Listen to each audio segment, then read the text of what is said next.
Harry bukan tipe laki-laki yang mudah membuka hati. Ia pendiam, sederhana, dan lebih banyak memendam perasaan sendiri.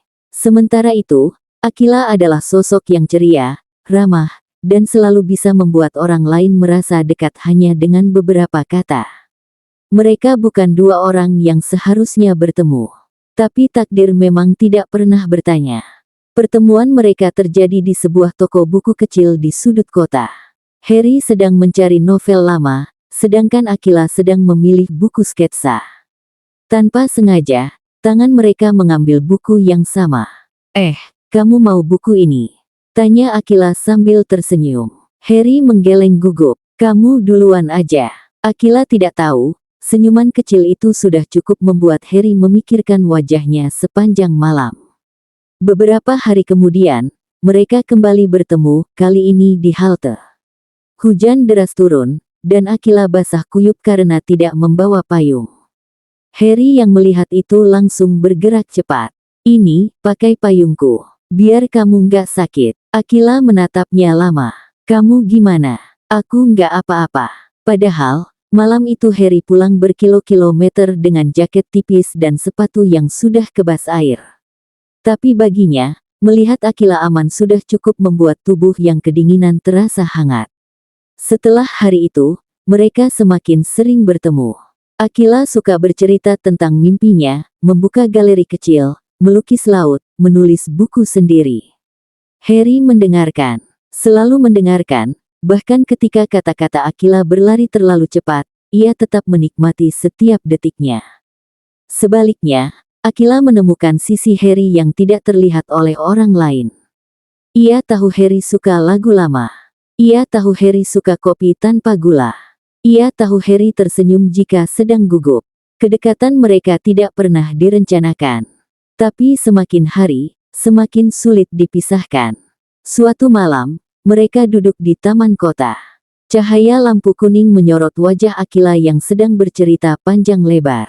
Aku suka ngomong ya, tanya Akila sambil tertawa kecil.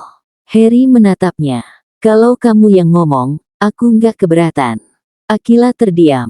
Untuk pertama kalinya, ia merasakan tatapan Harry yang dalam, tatapan seseorang yang benar-benar memperhatikan, bukan hanya melihat. Sejak saat itu, hati Akila mulai berdebar setiap kali mendengar nama Harry. Harry bukan tipe laki-laki yang pandai romantis. Tapi perasaannya terlalu besar untuk terus dipendam. Pada suatu sore yang hangat, ia mengajak Akila ke jembatan kecil tempat mereka sering duduk. Akila, suara Harry sedikit bergetar. Aku nggak tahu cara ngomong yang benar. Tapi, aku suka kamu. Dari awal ketemu, sampai sekarang. Akila menahan napas. Ia tidak menyangka Harry akan sejujur itu. Harry, aku juga suka kamu. Senyum Harry muncul, pelan, tapi tulus. Seolah seluruh beban di dadanya runtuh sekaligus. Dan sejak saat itu, mereka tidak lagi berjalan sendiri. Tentu saja hubungan mereka tidak selalu mudah.